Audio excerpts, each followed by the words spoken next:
Hello friends, आप सभी का हमारे यूट्यूब चैनल पर स्वागत है। हम बात करने वाले हैं बीपीएससी ट्री 3 को लेकर, जो कि आपके ट्री 3 का एग्ज़ाम है। तो उसी में आपका जो सामान्य अध्ययन है, तो उसके लिए हम आपकी प्रैक्टिस सेट की सीरीज़ लेकर आए हैं, जो कि आपकी सॉल्व्ड पेपर हैं जितने भी आपके प्रीवियसली एग्जाम्स हो चुके हैं, तो उन सभी के लिए बहुत ज़्यादा इंपॉर्टेंट है। और ये जो क्लास है आपकी, ये 1 से लेकर 12 तक के लिए सभी के लिए इम्पोर्टेंट है। तो चलिए हम स्टार्ट करेंगे। और ये जो हम आपको कराने वाले हैं ये आपका यूथ कंपटीशन टाइम्स का है, जिसमें आप देख सकते हैं सभी टॉपिक दिए गए हैं। प्राचीन भारत का इतिहास, मध्यकालीन, आधुनिक भारत, ये सभी है। भूगोल है, विश्व भूगोल है, टोटल ही दिया गया है आपका। तो इसमें आज का हमारा टॉपिक रहेगा सामान्य अध्ययन, और उसमें भी प्राचीन भारत का इतिहास। तो चलिए हम स्टार्ट करते हैं। तो इसमें पहला क्वेश्चन है कि निम्नलिखित में से कौन सा सिंधु घाटी सभ्यता के लोगों को नहीं पता था। इनमें से कौन सा जानवर था जिसके बारे में सिंधु घाटी सभ्यता के जो लोग थे वो नहीं जानते थे।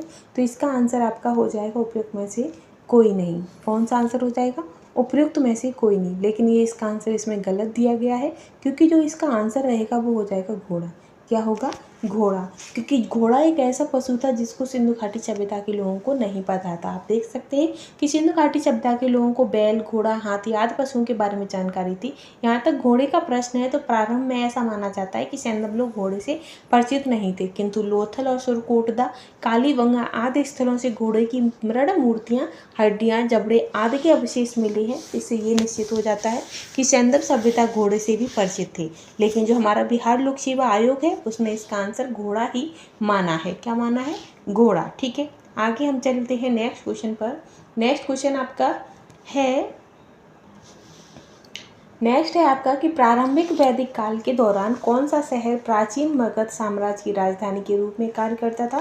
तो जो आपका राजगृह वो आपका प्राचीन मगध साम्राज्य की राजधानी के रूप में कार्य करता था। अब इसको हम पूरी डिटेल भी बता देते हैं कि प्रारंभिक वैदिक काल के दौरान राजगृह शहर प्राचीन मगध साम्राज्य की राजधानी के रूप में कार्यरत करता था। मगध साम्राज्य की आधुनिक पटना, गया तथा शाहाबाद का कुछ हिस्सा पड़ता है।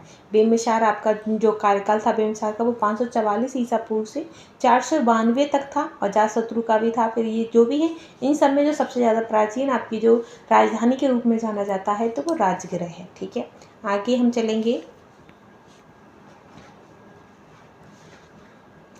नेक्स्ट आएगा इसी में आपका कि निम्नलिखित कथनों पर विचार कीजिए। तो निम्नलिखित कथन है, उन्हें दिए गए हैं, उसमें से हमें इसका आंसर बताना है। तो ये है कि फायान एक चीनी यात्री था जो हर्ष के शासनकाल के दौरान भारत आया था। तो ये तो है कि चीनी बौद्ध यात्री थे जो कि चंद्रगुप्त के शासनकाल में आए थे, ना कि हर्षवर्धन के। तो ये गलत हो जाता है। फिर है कि ह्वेंग सांग एक चीनी यात्री बौद्ध भिक्षु थे जिन्होंने चंद्रगुप्त द्वितीय के शासनकाल के दौरान भारत का दौरा किया था। तो ये भी गलत है, क्योंकि जो हर्षवर्धन के शासनकाल में ह्वेंग सांग आए थे वो फायान वो चंद्रगुप्त के। तो इसका आंसर क्या हो जाएगा? इसका आंसर हो जाएगा उपयुक्त में से कोई नहीं। ठीक है, आगे है आपका क्वेश्चन नेक्स्ट कि बौद्धिस्ट पद्मपाणि की पेंटिंग स्थित है। तो जो बौद्धिस्ट पद्मपाणि की जो पेंटिंग है वो आपकी कहाँ पर है? तो अजंता में स्थित है। ठीक है, अजंता की जो कलाकृतियाँ हैं, तो एलोरा दुनिया की सबसे बड़ी रॉक कट हिंदू मंदिरों गुफा परिसरों में से एक है, जिसमें 600 से 1000 की कलाकृतियाँ हैं। बादामी की गुफा कहाँ है? तो बादामी की जो गुफाएं वो आपकी कर्नाटक में पड़ती हैं। एलोरा की गुफाएं आपकी कहाँ पड़ती हैं? वो भी उसी एरिया में पड़ती हैं। ठीक है, आगे चलेंगे हम नेक्स्ट पर।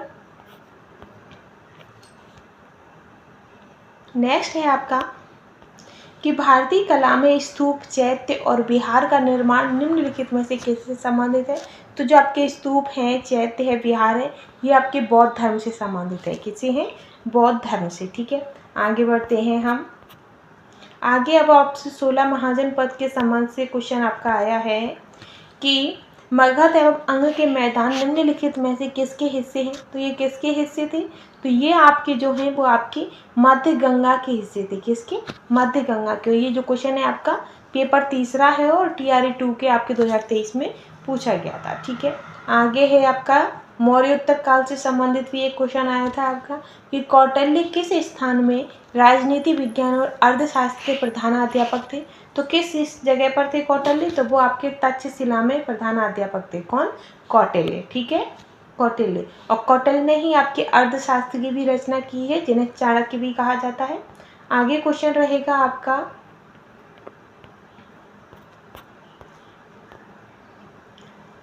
एक क्वेश्चन आपका गुप्तोत्तर काल से भी आया है, जिसमें पूछा गया है कि चीनी स्रोत के अनुसार श्रीलंका के शासक मेघवर्मन ने गया में बौद्ध मंदिर बनवाने की अनुमति के लिए निम्नलिखित में से किस गुप्त राजा के पास एक मशीनरी भेजा था। तो समुद्रगुप्त के पास उन्होंने एक मशीनरी भेजा था। ठीक है, आगे हम बढ़ेंगे। आगे है आपका 9वां क्वेश्चन कि राजनीति की प्रारंभिक पुस्तक नीतिशास्त्र किसके द्वारा लिखी गई थी। तो वो आपकी कामनंद के द्वारा लिखी गई थी। किसके द्वारा? कामनंद के द्वारा। ठीक है, 10वां है आपका कि सूची 1 को सूची 2 से सुमेलित कीजिए। तो चरक है वो आपके किससे संबंधित है। तो चरक आपके चिकित्सा से संबंधित है। किससे हैं? चरक आपके चिकित्सा से संबंधित हैं। ब्रह्मगुप्त आपके गणित से संबंधित हैं। बारहमिहिर जो है वो आपके ज्योतिषी से संबंधित है। और विशाख दत्त आपके नाटककार है। तो इसका आंसर क्या हो जाता है? इसका आंसर ऑप्शन ए ही हो जाएगा आपका 2, 1, 4, 3। ठीक है, आगे हम चलेंगे नेक्स्ट पर। नेक्स्ट है आपका कि ऐतिहासिक दक्षिणापथ नामक क्षेत्र का विस्तार जो है वो कहाँ से कहाँ तक है। तो इसमें से आपके आंसर जो है वो 1 से अधिक है, क्योंकि इसका पहला, दूसरा, तीसरा तीनों ही सही हैं। ठीक है, आगे हम चलेंगे। अभी आपके मध्यकालीन से संबंधित जो क्वेश्चन पूछे गए हैं उनमें हम आ गए हैं। तो एक क्वेश्चन है आपका दिल्ली सल्तनत से कि इनमें से किसने भारत में फारसी त्योहार नवरोज की शुरुआत की थी। तो नवरोज की जो शुरुआत है वो आपकी बलबन ने की थी, आप सभी को ही पता होगा। आगे है आपका कि मोहम्मद बिन तुगलक के शासनकाल में भारत आए प्रसिद्ध मुस्लिम खोजकर्ता इब्न बतूता किस देश से संबंधित थे। तो वो आपकी मोरक्को से संबंधित थे। कहाँ से थे? मोरक्को से थे। ठीक है, आगे है कि मैथिली भाषा का विकास निम्नलिखित में से किसके शासनकाल के दौरान हुआ था। तो मैथिली भाषा का जो विकास था वो आपका कर्नाट राजवंश से था। किसे था? कर्नाट राजवंश से। ठीक है, आगे है आपका कि जो नाथपंथियों थे और सिद्धों और योगियों ने भक्ति धर्म को किस क्षेत्र में लोकप्रिय बनाया है। तो उन्होंने उत्तर भारत के क्षेत्र में लोकप्रिय बनाया है। ठीक है, अब आगे हम चलते हैं। ये जो क्वेश्चन है ये आपके बीपीएससी ट्री 3 के लिए हैं, जो कि आपके बीपीएससी 1, ट्री 1, ट्री 2 और स्वच्छता परीक्षा में जो आपके एग्जाम पूछे गए हैं, इतने दिन एग्जाम हुए थे आपके, उन सभी में जो क्वेश्चन आए हैं उन्हीं का ये पूरी सीरीज है। आगे है आपका कि फुतुहात-ए-अल्मगीरा किसके द्वारा लिखी गई थी। ये आपके मुगल साम्राज्य से संबंधित है। तो किसके द्वारा लिखी गई थी। तो ये आपकी ईश्वरदास नागर के द्वारा लिखी गई थी। किसके द्वारा? ईश्वरदास नागर के द्वारा लिखी गई थी और ये औरंगजेब के शासनकाल की घटना है। ठीक है, आगे है कि निम्नलिखित में से किस बंदरगाह को मुगल काल के दौरान बाबुल मक्का कहा जाता था। तो बाबुल मक्का किसके द्वारा कहते थे।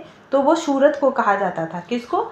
सूरत को कहा जाता था। ठीक है, आगे है आपका नेक्स्ट कि निम्नलिखित कथनों पर विचार कीजिए। भारत में बाबर के आगमन के कारण क्या क्या बदलाव होते उससे संबंधित है। तो उपमहाद्वीपों में बारूद का आगमन हुआ था, या फिर क्षेत्र की वास्तुकला और मेहराब और गुम्बद का परिचय हुआ, या फिर प्रदेश में तोमुर्टी राजवंश की स्थापना हुई, या अब युद्ध में तोपों की शुरुआत हुई। तो इनमें से कौन सा कथन सही है। तो जो आपका तीसरा और चौथा है ये कथन आपका सही है। ठीक है, बाकी के दोनों गलत हैं। आगे हम चलेंगे। अब आपका मराठा से संबंधित क्वेश्चन पूछे गए हैं वो है कि अष्टप्रधान मंत्री परिषद थी। तो अष्टप्रधान जो मंत्री परिषद थी वो मराठा प्रशासन में थी। तो जिसमें 8 मंत्री परिषद होते थे शिवाजी के में, जिसमें जो पेशवा होता था उसे राजा का प्रधानमंत्री होता था। अमात्य तो वित्त एवं राजस्व मंत्री। बकैया तो वो आपकी वर्तमान गृह मंत्री। सुबंत तो वो आपके देश मंत्री होते थे। सचिव राज्य की पत्र व्यवहार का संबंध था। सेनापति तो सेनापति। न्यायाधीश आपके मुख्य न्यायाधीश होते थे। और पंडित राव जो होते थे वो धार्मिक कार्यों को देखते थे। ठीक है, आगे हम चलते हैं। आधुनिक भारत का आ गया है। फिर है कि मुगल साम्राज्य के पतन से जो संबंधित क्वेश्चन है कि बक्सर की जो लड़ाई हुई थी के बाद संधि पर हस्ताक्षर किए गए थे। तो किसने कब कहाँ पर किए गए थे। तो ये इलाहाबाद संधि में बक्सर की लड़ाई के बाद जो संधि हुई थी वो कौन सी थी। तो इलाहाबाद संधि थी। ठीक है, और ये किसके किसके मध्य हुई थी। तो जो बक्सर की लड़ाई के बाद रॉबर्ट क्लाइव ने मुगल सम्राट शाह आलम द्वितीय तथा अवध के नवाब शुजाउद्दौला के साथ इलाहाबाद की संधि की थी। और इलाहाबाद की संधि कब हुई थी। तो 1965 में हुई थी। ठीक है, आगे हम चलेंगे। फिर है कि डच ईस्ट इंडिया कंपनी ने किस वर्ष पटना में अपना कारखाना स्थापित किया था। तो जल्दी से बताइएगा किस वर्ष इन्होंने अपना पटना में जो कारखाना था वो स्थापित किया था। तो इसका जो आंसर हो जाएगा वो हो जाएगा आपका 1632। ठीक है, आगे रहेगा आपका क्वेश्चन नेक्स्ट कि निम्नलिखित में से ब्रिटिश शासन के दौरान भारत वर्ष के अंतर्गत नवीनीकरण का कौन सा मुख्य कारण था। तो नवीनीकरण का जो मुख्य कारण था वो था आपका विस्तारित खेती की मांग को पूरा करने के लिए भूमि उन्नत करना। ठीक है, आगे अब 1857 से संबंधित है कि चौथा है कि निम्नलिखित में से किस तिथि को रानी विक्टोरिया की उद्घोषणा जारी हुई थी। तो रानी विक्टोरिया की जो उद्घोषणा थी वो आपकी 1 नवंबर 1858 को हुई थी ठीक है। आगे है आपका पांचवा कि निम्नलिखित में से किसने रानी लक्ष्मीबाई को ग्वालियर पर अधिकार करने में सहायता की थी। तो ग्वालियर में अधिकार करने पर जो सहायता थी वो आपकी अफगानों ने की थी। किसने? अफगानों ने। ठीक है, आगे है आपका कि विद्रोह को किसके 1857 के विद्रोह को किसके द्वारा पहली बार प्रथम भारतीय स्वतंत्रता संग्राम के रूप में वर्णित किया गया था। तो सबसे पहले उसे स्वतंत्रता संग्राम किसने कहा था। तो वो आपकी बीडी सावरकर ने कहा था 1857 की क्रांति को। ठीक है, आगे है कि 1857 के विद्रोह की विफलता के निम्नलिखित में से कौन से कारण हैं। तो सबसे पहला कारण आपका यही हो जाता है जो इसके सारे होंगे अंग्रेजों की सैन्य श्रेष्ठता, विद्रोहियों के पास कोई एकीकरण कार्यक्रम एवं विचाराधान नहीं थी, या फिर समाज के सभी वर्गों के समर्थन का अभाव था। तो ये सभी कारण थे, इसका आंसर हो जाएगा उपयुक्त सभी। आगे आएगा आपका कि 1857 के विद्रोह को किसके द्वारा प्रथम भारतीय स्वतंत्र, तो ये आपके बीडी सावरकर हो जाते हैं। ठीक है, आगे हैं नेक्स्ट है कि किस अंग्रेज सैन्य अधिकारी ने झांसी की रानी को यह कहते हुए श्रद्धांजलि दी थी कि वह एक औरत सोई है जो विद्रोहियों की एकमात्र मर्द थी। वह एक औरत सोई हुई है जो विद्रोहियों की एकमात्र मर्द थी। तो ये किसने कहा था। तो ये आपकी ह्यूरोज ने कहा था। किसने? ह्यूरोज ने कहा था। ठीक है, अब आपका जन आंदोलन से संबंधित एक क्वेश्चन है कि बंकिम चंद्र चटर्जी का जो उपन्यास है आनंद मठ वो किस विद्रोह से संबंधित है। तो वो आपका सन्यासी विद्रोह से संबंधित है। ठीक है, आगे है नेक्स्ट है कि निम्नलिखित में से कौन सी घटना सबसे पहले हुई थी। तो इनमें से सबसे पहली घटना कौन सी थी। तो वो आपका जो आंसर होगा इसका हो जाएगा आपका संथाल विद्रोह। क्या हो जाएगा? संथाल विद्रोह इसकी सबसे पहली घटना है। ठीक है, आगे चलते हैं हम। ताना भगत आंदोलन संबंधित है। तो ताना भगत आंदोलन जो है वो आपका आदिवासी आंदोलन से संबंधित था।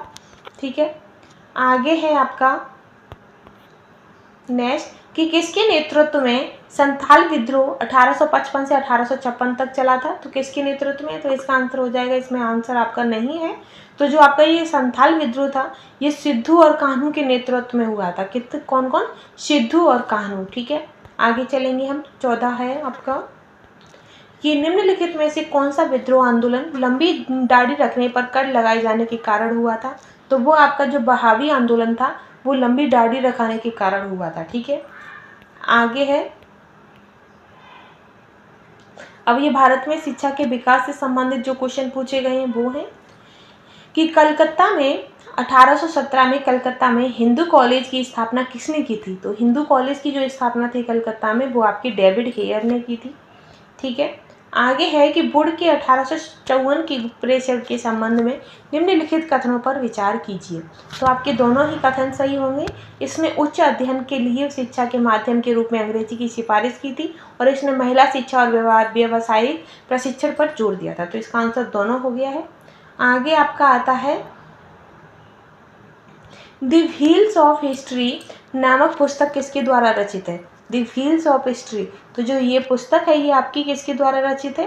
तो इसका आंसर हो जाएगा राम मनोहर लोहिया। राम मनोहर लोहिया। और गीता रहस्य आपकी लोकमान्य बाल गंगाधर तिलक के द्वारा है और प्रजनन डायरी जो थी आपकी वो जयप्रकाश नारायण के द्वारा लिखी गई थी। ठीक है, आगे हम चलेंगे कि अब्दुल कलाम आज़ाद के द्वारा किस पत्रिका को संपादित किया गया था। तो अब्दुल कलाम आज़ाद के द्वारा आपके अल हिलाल जो सब पत्रिका थी उसे संपादित किया गया था, अल हिलाल। ठीक है, आगे है आपका नेक्स्ट है कि राष्ट्रवादियों के दैनिक समाचार पत्र द इंडियन नेशनल का प्रकाशन कब हुआ था। तो द इंडियन नेशनल का जो प्रकाशन था वो आपका 1931 में हुआ था। ठीक है, 1931 में, और पटना से किया गया था इसका। आगे चलेंगे नेक्स्ट है कि बंगाल व बिहार के नील कृषकों की दशा का वर्णन करते हुए नील दर्पण नाटक किसके द्वारा लिखा गया है? तो जो नील दर्पण नाटक है वो आपका दीनबंधु मित्र के द्वारा लिखा गया है। ठीक है, आगे है दी इंडियन डिवाइडेड पुस्तक जो थी वो किसने लिखी थी? तो इंडियन डिवाइडेड जो पुस्तक है वो आपकी राजेंद्र प्रसाद ने लिखी है। किसने? राजेंद्र प्रसाद ने। ठीक है, आगे बढ़ते हैं। नेक्स्ट है आपका कि यंग इंडिया पत्रिका का संपादक किसने किया था? तो जो यंग इंडिया पत्रिका थी उसका जो संपादन था वो आपके महात्मा गांधी ने किया था। किसने? महात्मा गांधी ने। ठीक है, आगे है कि हुंकार हिंदी साप्ताहिक पत्रिका के प्रकाशन से कौन संबंधित है? तो इससे आपके राहुल सांकृत्यायन संबंधित है, हुंकार। ठीक है, नेक्स्ट है कि पाकिस्तान और दी पार्टीशन ऑफ इंडिया किसने लिखा है? तो ये आपका डॉक्टर भीमराव जी अंबेडकर ने लिखा है। ठीक है, भीमराव अंबेडकर ने। आगे है आपका नेक्स्ट है कि वर्नाकुलर प्रेस एक्ट के बारे में निम्नलिखित में से कौन सा कथन सही है? तो इसमें से जो आपके तीनों ही कथन सही है कि इसे लॉर्ड लिटन द्वारा अधिनियम किया गया था, इसे गैंगिक अधिनियम के रूप में जाना जाता था और इसे लॉर्ड रिपन ने निरस्त कर दिया था। ये तीनों ही कथन इसके सही हैं। ठीक है, आगे चलते हैं हम नेक्स्ट पर कि biography of Kunwar Singh and Amar Singh के लेखक कौन है? तो कुंवर सिंह एंड अमर सिंह के जो लेखक हैं वो आपकी कालिंकर दत्त हैं। कौन है? कालिंकर दत्त हैं। ठीक है, आगे है आपका कि इनमें से कौन न्यू इंडिया समाचार पत्र से संबंधित है? तो न्यू इंडिया समाचार पत्र से आपके एनी बेसेंट संबंधित हैं। नेक्स्ट है कि पुस्तक the beautiful tree and indigenous Indian education in the 20th century किसने लिखी थी? तो ये आपकी तिलक ने लिखी थी। किसने? तिलक ने। ठीक है, आगे चलते हैं।